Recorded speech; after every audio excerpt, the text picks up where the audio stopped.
अब हम करते हैं कॉम्बिनेशन में, सीरीज कॉम्बिनेशन में पावर।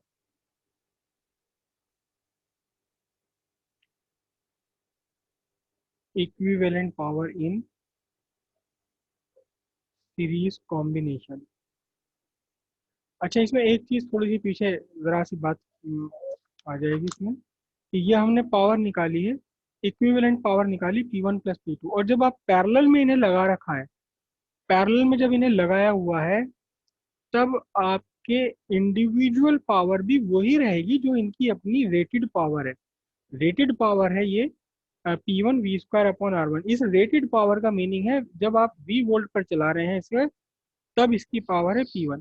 तो अब देखो जरा ध्यान से कि अगर ये नीचे वाला मैं रेजिस्टेंस निकाल भी दूं इसमें से, अगर नीचे वाला रेजिस्टेंस मैं छुपा भी दूं, तो क्या है, ऊपर वाला रेजिस्टेंस तो अभी लगा हुआ है, कितने वोल्ट पे लगा हुआ है, V वोल्ट पे लगा हुआ है। तो इसकी अपनी इंडिविजुअल पावर कितनी होगी, वही जो इसकी रेटेड पावर है।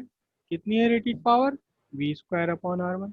तो जब ये इंडिविजुअली लगे हुए हैं, तब इनकी अपनी पावर P1 और P2 है। जब इनको पैरेलल में आपने लगा दिया है, आपने इन्हें पैरेलल में लगा दिया, तो पैरेलल में लगने के बाद equivalent power P1 plus P2 हो गई, यानी इक्विवेलेंट पावर इनकी अपनी रेटेड पावर के सम के इक्वल है। वो उस पावर के सम के इक्वल है जो पावर ये अलग अलग इंडिविजुअली V वोल्ट पर ऑपरेट करने से देते थे। यहाँ थोड़ा सा किस्सा अलग हो जाएगा, थोड़ा सा यहाँ चांस अलग हो जाएगा। क्या है देखो, ये आपका एक रेजिस्टेंस या कोई भी एक इंस्ट्रूमेंट, इसका रेजिस्टेंस R1, और it is to be operated, it is manufactured to be operated at voltage V volt पर ऑपरेट करने के लिए इसे बनाया गया है, और इसकी रेटेड पावर P1 है V²अपॉन R1। ठीक है। दूसरा रेजिस्टेंस है R2, और इसे भी कंपनी ने, बनाने वाली कंपनी ने इसे भी V वोल्ट पर ऑपरेट करने के लिए बनाया है। इसकी पावर है P2 V²अपॉन R2। ये इनकी अपनी अपनी इंडिविजुअल पावर है। इंडिविजुअल पावर का मतलब जब आप अकेले R1 को ऑपरेट कर रहे हैं V वोल्टेज पर, तो इसकी पावर है V1। जब आप अकेले जब आप अकेले इस R2 को ऑपरेट कर रहे हैं V वोल्ट पर, तो इसकी पावर है P2। ठीक है। अब दोनों को आपने लगा लिया सीरीज कॉम्बिनेशन में। सीरीज कॉम्बिनेशन में लगा लिया ये रेजिस्टेंस R1, रेजिस्टेंस R2, और इस R2 और R1 का जो कॉम्बिनेशन है, इसके पूरे कॉम्बिनेशन पर वोल्टेज लगाया, वही वोल्टेज जिस वोल्टेज पर ऑपरेट होने के लिए बने थे ये। अकेले R1 को V वोल्ट पर ऑपरेट करने के लिए बनाया गया था, अकेले R2 को V वोल्ट पर ऑपरेट करने के लिए बनाया गया था, लेकिन अब आपने R2 और R2 दोनों को सीरीज में लगा करके वोल्टेज V दे दिए। अब ना R1 को पूरा वोल्ट V मिल रहा है, ना R2 को पूरा वोल्ट V मिल रहा है, बल्कि इन्हें कुछ और ही वोल्ट मिलेंगे। सपोज यहाँ से कनेक्शन करंट चली है आई सीरीज कॉम्बिनेशन में, तो करंट आई सेम रहेगी इसमें। तो V1 R1 के अक्रॉस पोटेंशियल डिफरेंस कितना होगा, IR1। इसके अक्रॉस कितना पोटेंशियल डिफरेंस होगा, IR2। पोटेंशियल डिफरेंस बदल जाएंगे अब ना, तो कि V तो किसी पे भी नहीं होगा, V का ही डिस्ट्रीब्यूशन हो जाएगा IR1 और IR2 में। तो net voltage V is equal to है कितना, V1 प्लस V2, और नेट वोल्टेज आपके बनेंगे IR1 प्लस IR2। ये बड़ी अजीब सी बात लगती है मुझे कि इस छोटी सी सिंपल सी डेरिवेशन पर मुझे यूट्यूब पे सबसे ज़्यादा कमेंट आते हैं कि आप गलत कर रहे हो, गलत कर रहे हो। सिंपल सी डेरिवेशन है, पता नहीं क्यों लोगों की समझ में नहीं आ रही सारी दुनिया के, और मुझे कहते हैं कि गलत कर रहे हो, गलत कर रहे हो, गलत कर रहे हो, गलत कर रहे हो, क्योंकि गलत कर रहे हो ना। एक एक दिमाग में एक बात बैठा रखी है कि सीरीज कॉम्बिनेशन में वोल्टेज पोटेंशियल डिफरेंस अलग अलग होता है, डिफरेंट होता है। मैंने अभी भी आपको ये बात बताई थी, पोटेंशियल डिफरेंस डिफरेंट होता है, मगर पोटेंशियल डिफरेंस अब क्या बताऊँ बस। चलो अभी करते हैं आगे, समझ आ जाएगा। IR1 IR2 V1 plus V2, ये नेट वोल्टेज हो गया आपके। ठीक है। अब करंट चल रही है यहाँ से आई, तो पहले मैं करंट ही फाइंड कर लेता हूँ कि कितनी करंट फ्लो कर रही है यहाँ से, कितनी करंट फ्लो कर रही है। इक्विवेलेंट रेजिस्टेंस RS निकल कर आया आपका R1 plus R2, equivalent resistance. Net voltage है V, तो करंट कितनी हो गई, करंट हो गई net voltage upon net resistance R1 plus R2, I equals to V by R, सीधी सीधी बात है। वी वोल्टेज है और इन दोनों का मिलकर के कॉम्बिनेशन का रेजिस्टेंस बन रहा है R1 प्लस R2, ये करंट हो गई we upon R1 plus R2। अब पहले वाले की पावर मुझे निकालनी है, क्योंकि यहाँ पोटेंशियल डिफरेंस अलग अलग है, इसलिए मैं वी वाला फॉर्मूला यूज ना करके इस बार आई वाला फॉर्मूला यूज करूंगा। वी वाला भी यूज किया जा सकता है, वी वाला भी यूज किया जा सकता है, दोनों तरीके से करके देखते हैं आज इसे। तो पावर, अब हम पावर निकाल लें किसकी, पहले वाले रेजिस्टेंस की, जिसकी अपनी इंडिविजुअल पावर है P1। जब इस R1 को अकेले बिना किसी के सीरीज में V वोल्ट पर ऑपरेट किया गया, तब इसने पावर शो करी, पावर दी अपनी R1। R2 को जब शो यूज करा गया V वोल्ट पर, तो इसने पावर दी P2। अब जब दोनों सीरीज में है, तो अब ये पावर P1 और P2 नहीं देगा, मैं पावर पहले वाले की निकाल रहा हूँ, P1 dash, P1 dash is equal to I R1 square, I R square होती है पावर। आई कितनी निकाल ली, आई ये रही V upon R1 plus R2 whole square into R1। समझ आई बात। एक तो ये आ गई P डैश, P2 डैश कितनी आ गई, P2 डैश आ जाएगी आई R2 स्क्वायर, आई कितना V/R1 plus R2 divided whole square into R2। लेकिन मामला यहाँ गड़बड़ है, देखो क्या गड़बड़ है इस फॉर्मूले में, कि पीछे जो भी हमने पावर डिसाइड करी थी, पावर हमने इक्विवेलेंट फाइंड करा था, ये जो इक्विवेलेंट पावर फाइंड करी थी पूरे कॉम्बिनेशन की, ये फाइंड करी थी हमने इंडिविजुअल पावर्स की टर्म्स में, P1 और P2 की टर्म्स में फाइंड करी थी। ठीक है, हमने यहाँ किसमें फाइंड करने, हम यहाँ हमारी पावर्स आ गई है R1 और R2 और V के टर्म्स में, हमें तो इसे P1 और P2 की टर्म्स में लेकर आना है, P1 और P2 की टर्म्स में लेकर आना। तो अब जरा ध्यान से देखिएगा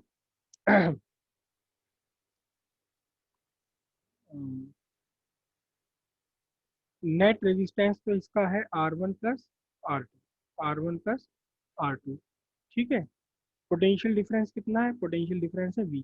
ध्यान दीजिएगा कि ये दोनों R1 और R2 मिल करके एक रेजिस्टेंस की तरह काम कर रहे हैं, एक रेजिस्टेंस जिसका रेजिस्टेंस है R1 प्लस R2 और वोल्टेज है V। तो फिर equivalent power, P equivalent power is equal to हो जाएगा V square upon R equivalent, यानी कि V square upon R S, V square upon R S. तो P equivalent power is equal to बन गई आपकी V स्क्वायर, रेजिस्टेंस कितना है बोलो, रेजिस्टेंस है R1 प्लस R2, रेजिस्टेंस है R1 प्लस R2। क्लियर। सबसे ज़्यादा जो कन्फ्यूज़न आता है, कन्फ्यूज़न होता है, जो यूट्यूब पर मुझे कमेंट आते हैं, वो कहते हैं जी आपने V क्यों रख लिया यहाँ पर, V क्यों रख लिया, सीरीज में तो वोल्टेज अलग अलग होते हैं, सीरीज में तो वोल्टेज इसका V1 वोल्टेज है, इसका V2 वोल्टेज है, और पूरे कॉम्बिनेशन का V वोल्ट है, तो आपने इसे V क्यों रख लिया। ध्यान से देखो, मैंने इन दोनों को हटा दिया यहाँ से, मैंने इन दोनों को हटा करके एक लगा दिया आर एस, जिसकी वैल्यू आर एस है और इसके वोल्टेज है वी।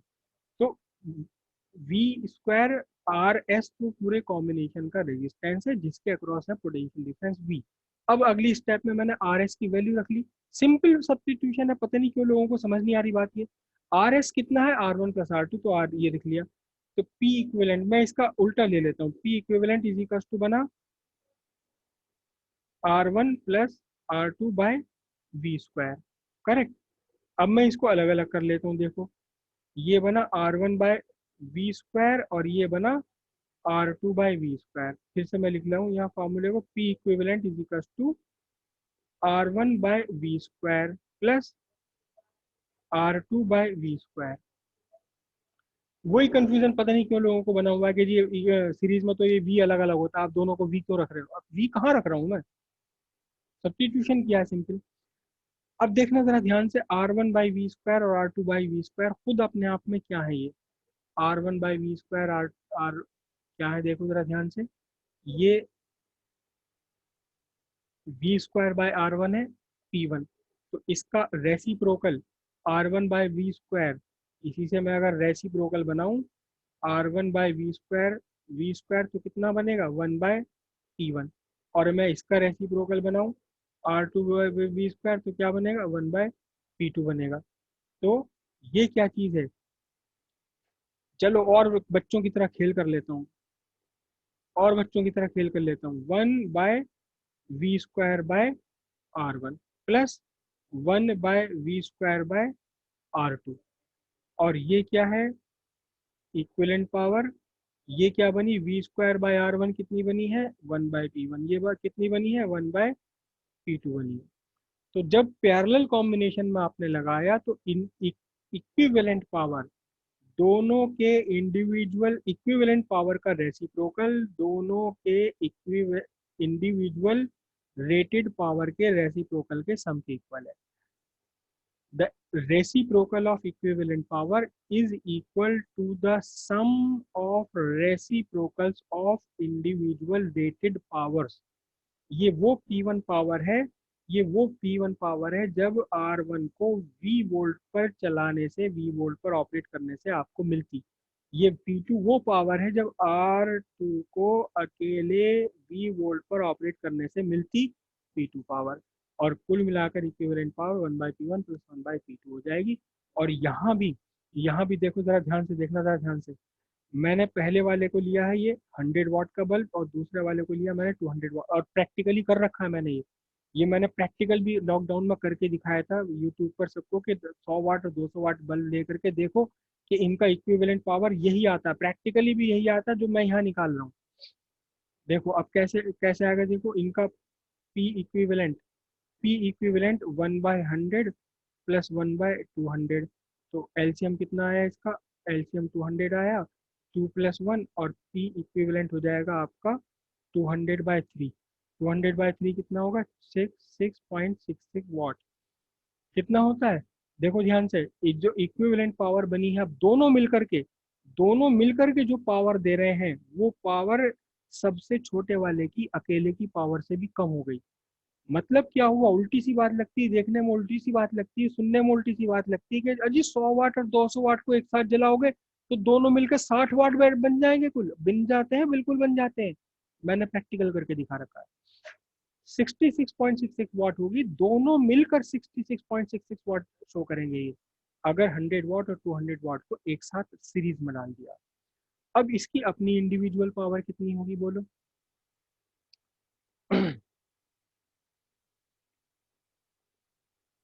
बल्कि वो इंडिविजुअल पावर तो हमने यहाँ से निकाली रखी है। P1 डैश, ये कब की पावर है, जब ये सर्किट में लगा हुआ है, जब सर्किट में लगा हुआ है तो इंडिविजुअल पावर इसकी है रही। लेकिन फिर से वही बात है कि ये पावर तो R1 R2 में आ रही है, हमें तो निकालना है इसे, किसमें निकालना है, P1 के हिसाब से निकालना है, P2 के हिसाब से निकालना है। तो इंडिविजुअल पावर्स कैसे फाइंड करेंगे,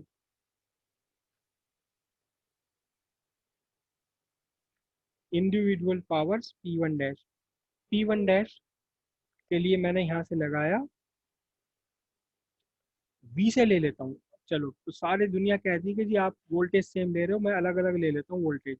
ये V1 वोल्टेज है, ये V2 वोल्टेज है। तो कितना बनेगा, V1/R1², V²/R होता है, V1²/R1। V1 कितना है, V1 है IR1² R1। मैंने इसे ओपन कर दिया।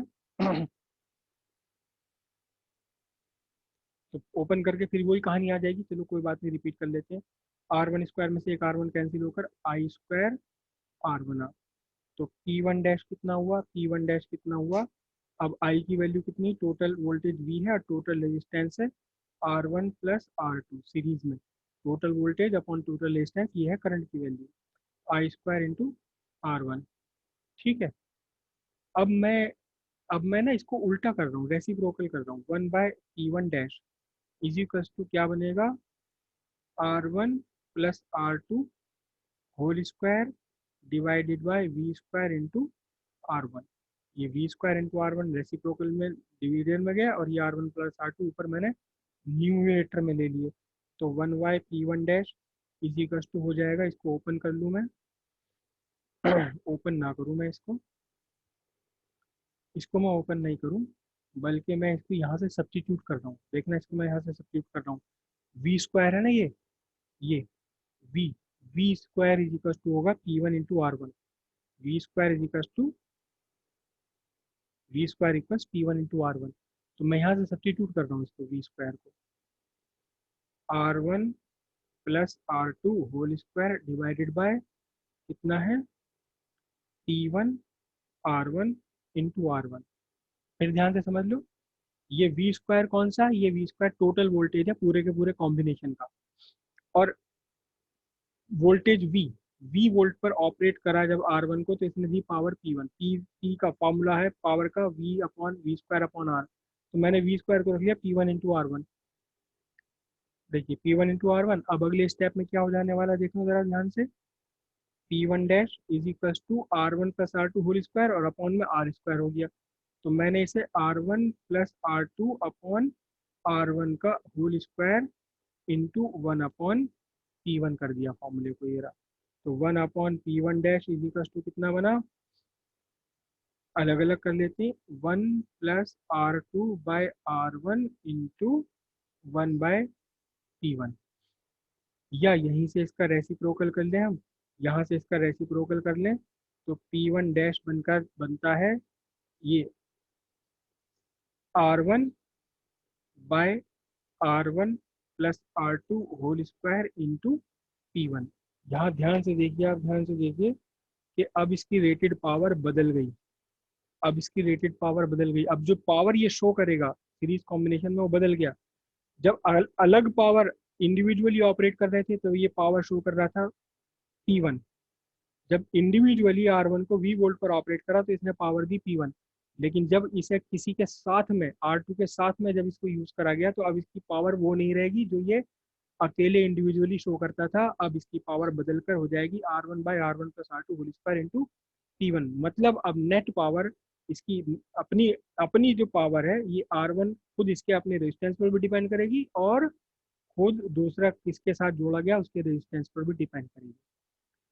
और यहाँ ध्यान से देखिएगा, एक बात और बात समझ में आ रही है कि R1 ऊपर न्यूमरेटर में, नीचे R1 plus R2 whole square. सीधी सी बात है, R1 छोटा है, R1 प्लस R2 बड़ा है। तो इस पूरे के पूरे फ्रैक्शन की वैल्यू लेस देन वन है। फ्रैक्शन की वैल्यू लेस देन वन है। और जब लेस देन वन क्वांटिटी को आप मल्टीप्लाई करेंगे P1 से तो बहुत ही बढ़िया रिजल्ट निकल कर आ रहा है कि P1 dash is less than P1। मतलब क्या हुआ इसका कि जब सीरीज कॉम्बिनेशन में लगाया गया है इसे, तब इसकी अपनी इंडिविजुअल पावर उस पावर से कम हो गई जो पावर ये अकेले वी वोल्ट पर ऑपरेट होने पे दे रहा था। अकेला R1 वी वोल्ट पर ऑपरेट होने पे दे रहा था पावर P1, लेकिन जब इसे सीरीज में यूज करा गया तो अब ये उतनी पावर नहीं देगा, उससे कम पावर देगा। कितनी कम पावर देगा, R1 by R1 plus R2 whole square into P1। यहाँ R1 और R2 का भी सब्सटीट्यूशन किया जा सकता है पावर और वोल्टेज में। पावर और वोल्टेज में सब्सटीट्यूशन किया जा सकता है और थोड़ा सा और लंबा हो जाएगा। इसी तरह P2 डैश कितना होगा, P2 डैश हो जाएगा R2 upon R1 plus R2 whole square into P2।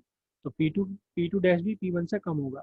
जब आपने सीरीज में लगा दिया तो पावर इनकी अपनी रेटेड पावर इंडिविजुअल पावर से भी कम हो जाती है और कुल मिलाकर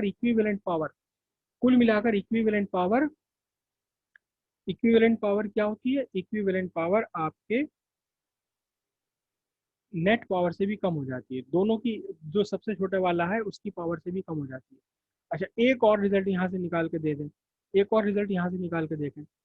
बहुत ध्यान से देखना, थोड़ा सा आज मैं एडवांस करा रहा हूँ। यूट्यूब वालों ने मुझे परेशान करके रख रखा कि जी आप गलत करते हो, गलत करते हो, गलत करते हो। लोगों के दिमाग में फिजिक्स होती नहीं है, फिजिक्स पढ़ लेते हैं और पता नहीं समझ आता नहीं कि फिजिक्स है क्या। देखिए P1 P2 ले रहा हूँ मैं ध्यान से। P1 डैश निकल कर आया है R1 by R1 plus R2 का whole square into P1। Substitute करूँ मैं इसको, R1 और R1 प्लस R2 इसको किसी तरह सब्स्टिट्यूट करूँ मैं वी वी वगैरह में, या ऐसे ही रहने दूँ। चलो मैं सिंपल कर लेता हूँ। पहले मैं यहाँ से R1 R2 निकाल ही लेता हूँ, R1 R2 निकाल लेता हूँ। ये शायद मैंने निकाल भी रखी है पीछे, R1 R2 शायद निकाल भी रखी है। नहीं निकाल रखी है। चलो R1 R2 निकाल लेता हूँ। पहले वाला बल्ब है हमारा 100 वाट 200 वोल्ट। तो इसका रेजिस्टेंस कितना बना, रेजिस्टेंस बनेगा V square upon V square कितना है 200 इंटू 200/P1 कितना है 100। तो R1 निकल कर आया जी आपका कितना, ये कैंसिल हो गए 400 ओम। और दूसरे वाले की रेटिंग थी, दूसरे वाले की रेटिंग है 200 वाट 200 वोल्ट। तो R2 निकल कर आएगा यहाँ से V² upon P2 200 into 200 divided by 200 cancel होकर के R2 बचा 200। प्रैक्टिकल एग्जाम्पल ले रहा हूँ, बिल्कुल प्रैक्टिकल एग्जाम्पल। R1 की वैल्यू 400, R2 की वैल्यू 200। तो पावर P1 कितनी हो गई देखो जरा ध्यान से, पावर P1 डैश R1 रखूँ मैं यहाँ, कितना रखूँ R1 400, यहाँ कितना रखूँ R1 400 और ये 200 होल स्क्वायर इंटू P1 भी रख लेते हैं। P1 हमने कितना बना रखा है, P1 हमने बना रखा 100 वाट 100 वाट। तो P1 डैश कितना हो जाएगा देखना जरा ध्यान से, 400 ये 600 कैंसिल हो गए 2/3 होल स्क्वायर इंटू 100 और ये बैठेगा 400/9 400/9 वाट। 400/9 वाट को मैं थोड़ा सा और इलेबरेट कर लूँ तो 9 चौक 36 4 और फिर यहाँ कितने बचे 4 बचे, 5 और 36 का 4 फिर यहाँ 4 बजे 40 हुए, फिर ये बैठेगा आपका वाट। देखो ध्यान से कि जो 100 वाट का बल्ब था, जो अकेले में अपने इंडिविजुअली 100 वाट शो कर रहा था, वो अब सीरीज कॉम्बिनेशन में आके कुल 44 वाट का बन गया, कम हो जाएगा। मेरी प्रैक्टिकल वाली ये वीडियो देख सकते हो, उसमें ये हल्का जलने लगता है। जब अकेले जलाया था बहुत तेज जल रहा था, जब ये सीरीज में लाया तो हल्का जलने लगा। अब P2 निकालूं मैं, P2 डैश कितना होगा, P2 डैश यहाँ से निकाल लेते हैं हम। P2 डैश बनेगा R2 divided by R1 plus R2 whole square into P2। तो R2 कितना है जी, R2 है 200 और ये कितना है 100 plus 200 whole square into P2 कितना है 200 वाट। तो P2 डैश कितना बना, P2 डैश बना ऊपर, ये बना कितना 300, 300 में से 0 गए 2/3 होल स्क्वायर इंटू, अरे हाँ 2/3 तो आई गया, इंटू 200। तो ये कितना बना 4 4 इंटू 200/9 कितना 4 दूनी 8 800/9। तो P2 डैश निकल कर आएगा 9 9 81 तो नहीं हो सकते ये, 9 8 72 फिर 8 बचे 9 8 72, कुछ मिस्टेक कर रहा हूँ मैं।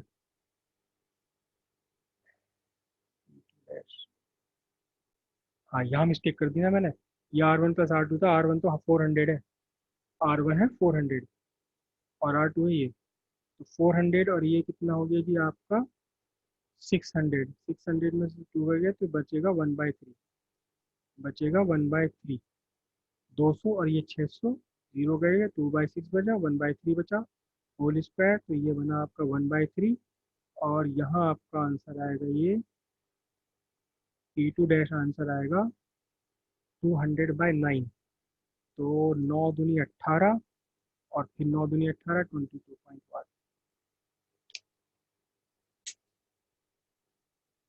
ध्यान से देखिए, सीरीज कॉम्बिनेशन में जब काम कर रहे हैं तो जो एक्चुअली 100 वाट का बल्ब था वो तो बन गया 44.4 वाट, और जो 200 वाट का बल्ब था, जो 200 वाट का बल्ब था वो बन गया कुल 22.2 वाट। यानी जिसकी इंडिविजुअल पावर ज़्यादा है, जिसकी इंडिविजुअल पावर ज़्यादा है उसकी पावर कम हो जाएगी, जिसकी इंडिविजुअल पावर अपनी रेटेड पावर कम थी अब वो सीरीज में ज़्यादा पावर का बन जाएगा। यानी सीरीज में जब मैंने लगाया था 200 वाट और 200 वाट वाले को, तो 100 वाट वाला तेज जल रहा है और 200 वाट वाला कम जल रहा है। लेकिन इसका मतलब ये मत समझ लेना कि दोनों को सीरीज में लगाया तो मजे आ गए 100 वाट वाला ज्यादा जल रहा है।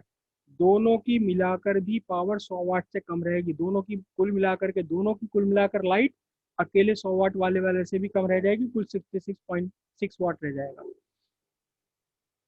काफ़ी डिटेल मैंने बता दिया, उतने डिटेल से ज़्यादा डिटेल कुछ आ भी नहीं सकता। बस ये बात ध्यान रखिएगा, आपके जो मल्टीपल चॉइस वाले क्वेश्चन है उसमें ये बात आ सकती है कि दो आपने डिफरेंट पावर वाले इंस्ट्रूमेंट्स को, बल्ब को आपने सीरीज में लगाया, तो अल्टीमेटली जिसकी पावर ज़्यादा थी अपनी इंडिविजुअली वो कम पावर का बन जाएगा, जिसकी पावर कम थी वो ज़्यादा पावर का बन जाएगा। लेकिन दोनों की पावर